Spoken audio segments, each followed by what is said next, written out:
Hello friends and welcome. Today we're going to do a quick Dawnbreaker guide. She's pretty broken right now and I think she's a really good pub hero. So whether you play 4 or 5, you can play Dawnbreaker and the playstyle is quite similar. So let's do a quick rundown starting with the abilities. I put the whole build here first. Let's try it this way. Celestial Hammer is a very safe start. The reason being is that you should always remember this for Dawnbreaker's laning stage. She is scary. She has really good base stats, so no one really wants to right-click trade with her that much, and that's why you take Celestial Hammer. It is a gap closer, so ranged heroes can't just poke you for free. You get right on top of them, and then they're standing in this burning fire trail. So they can't really stand and fight, because otherwise they're just taking extra DPS, so they have to run away. You get one free hit while they're running out of the fire pit. From there, if they decide to fight you, you're still just really strong, so you're happy to right-click them.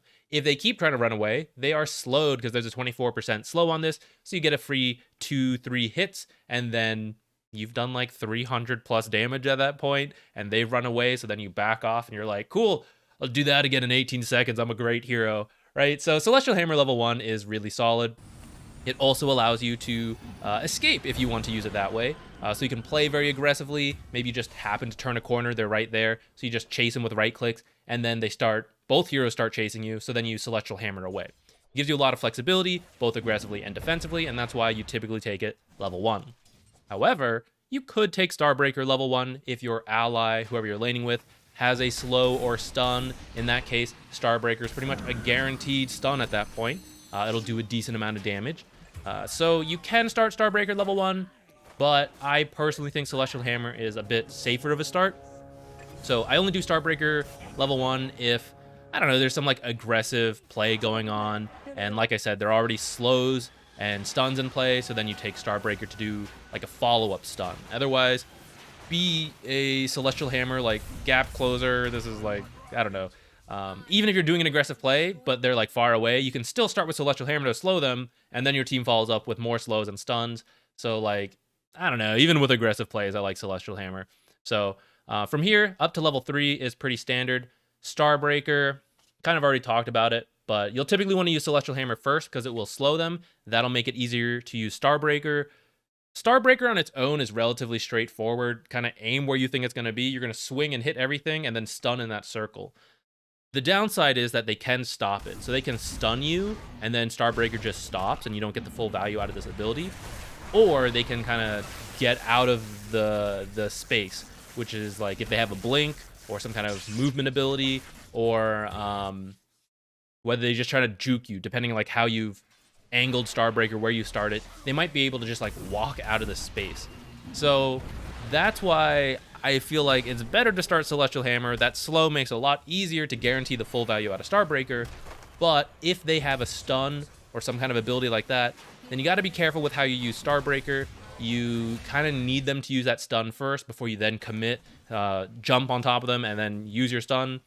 Or maybe you want to force that stun out, like they're killing your offlaner and you need them to stop, then you can use Starbreaker. Then they have to choose between stopping you or getting stunned. And this is kind of how you get more value out of Starbreaker rather than just letting it be canceled all the time if they have a way to cancel it. But once you have these two abilities, they combo really well together. Very few people can fight into that. And then because they're so low, they just have to run. This is what makes Dawnbreaker a very scary support. Is these two abilities plus her strong base stats. At level 4, you have a choice on Luminosity. It is honestly not good for damage because you're a support, you don't build damage, so ignore the damage component. The heal component is okay.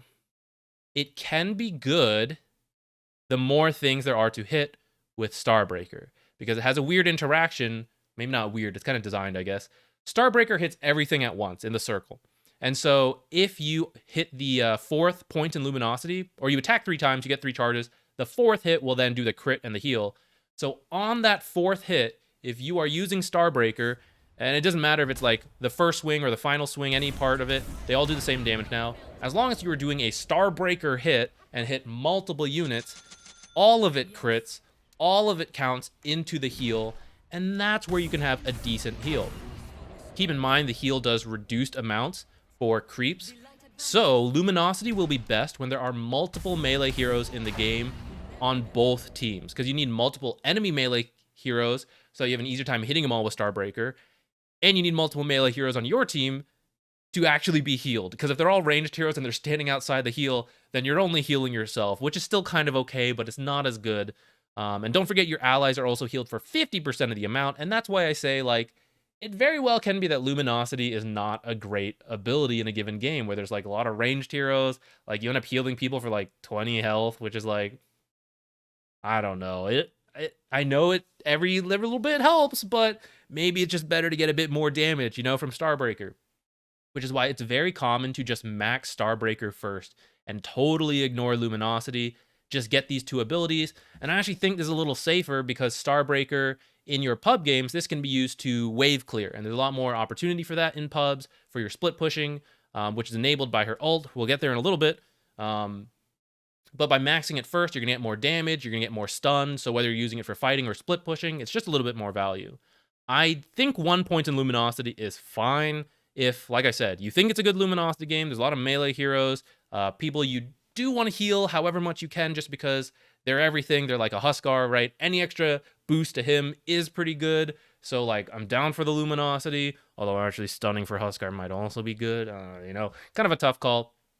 1 point in Luminosity, though, I think is all right, and then go right back to maxing Celestial Hammer and Starbreaker.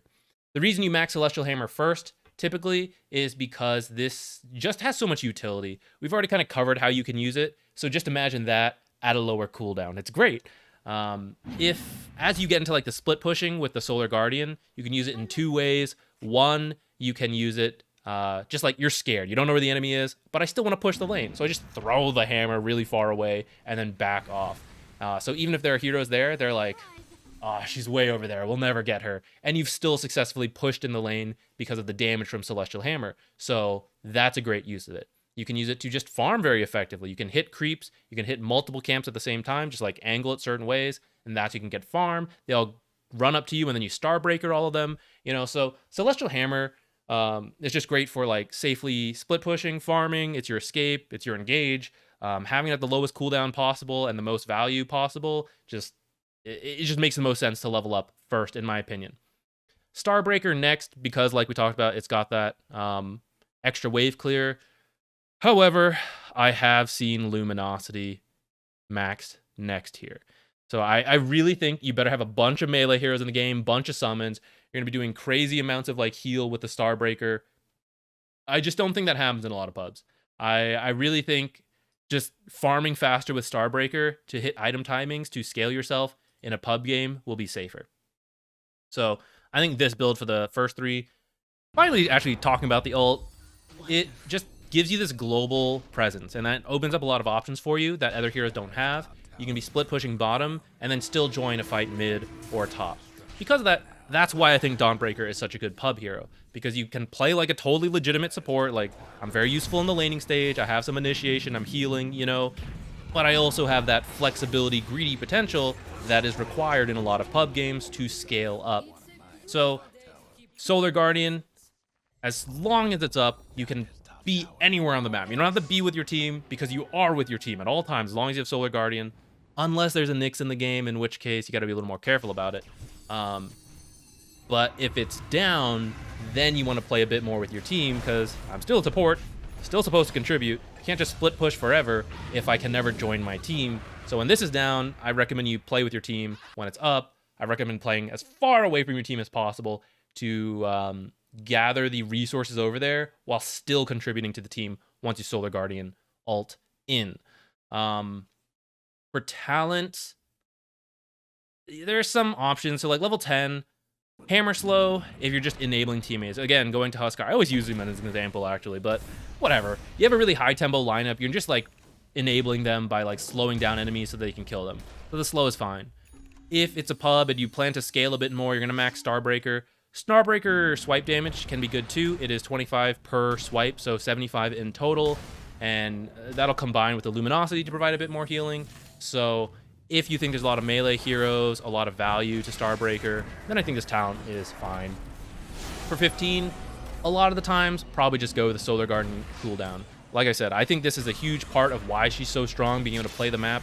So let's just reduce the cooldown down to 70 seconds at max level, and then that way you like use it, finish the fight, and you can just immediately walk away because pretty much by the time they respawn, Solar Guardian is back up. So I really like this talent. I think Luminosity Crit is more for core Dawnbreaker builds, but if you think you're going to scale up, you're already building that way, and you took this talent as well, then Luminosity Crit kind of does combine well, especially with this 20 talent later. So I'll say it's possible to take, but I really like this cooldown talent instead. Now for 20, by the time you're 20, you do have your abilities maxed, which means that Luminosity Heal is not that bad at this point, in my opinion. And so by reducing the cooldown, or not cooldown, the charge count, I guess, by 1, you're going to heal your team more often. Again, if it's a lot of ranged heroes, maybe it's not so great. At that point, I think the radius helps because you can encompass more heroes, all the different ranged heroes standing far away.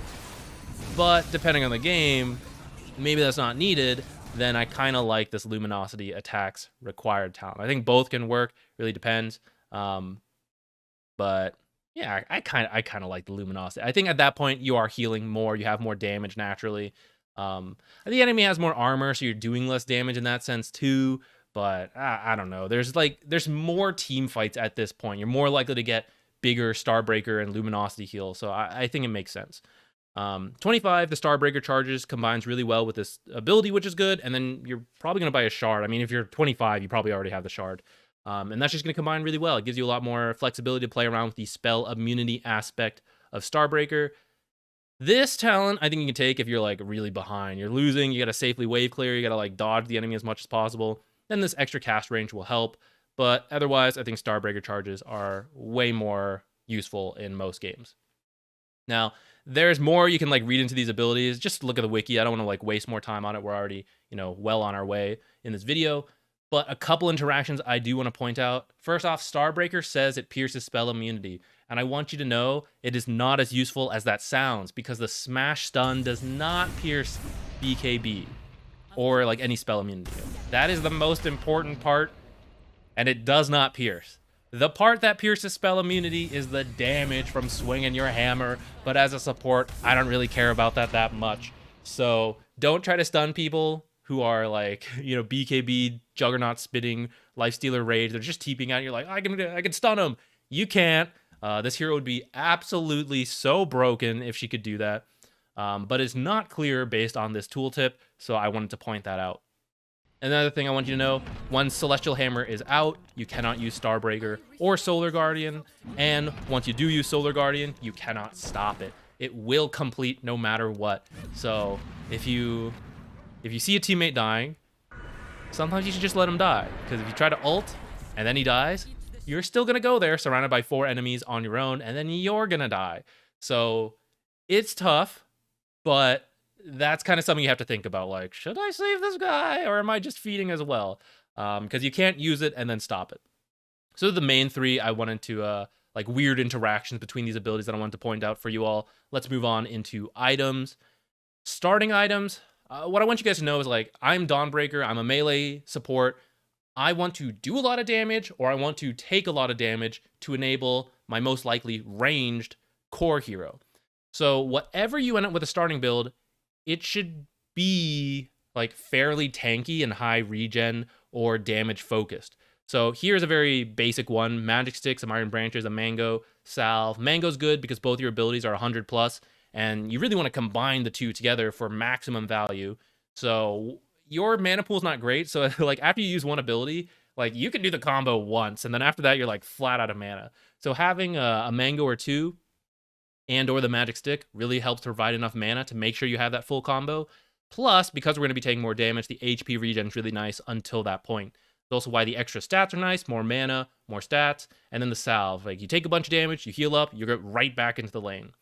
But you have very good aggressive potential on this hero, so you could also start with an Oov and then fill out whatever you need. Like I said, I think at least 1 Mango is really good, 2 works as well, and you can still get like another Iron Branch, or like maybe you just want 1 and then you want to like grab a salve. This is fine too, but just note the idea that we're getting all these items that are going to help us fight a lot. High regen, high value, cost efficiency from Magic Stick. Like we're making them hit us a bunch, but at least we're getting value out of the stick. These are all really good.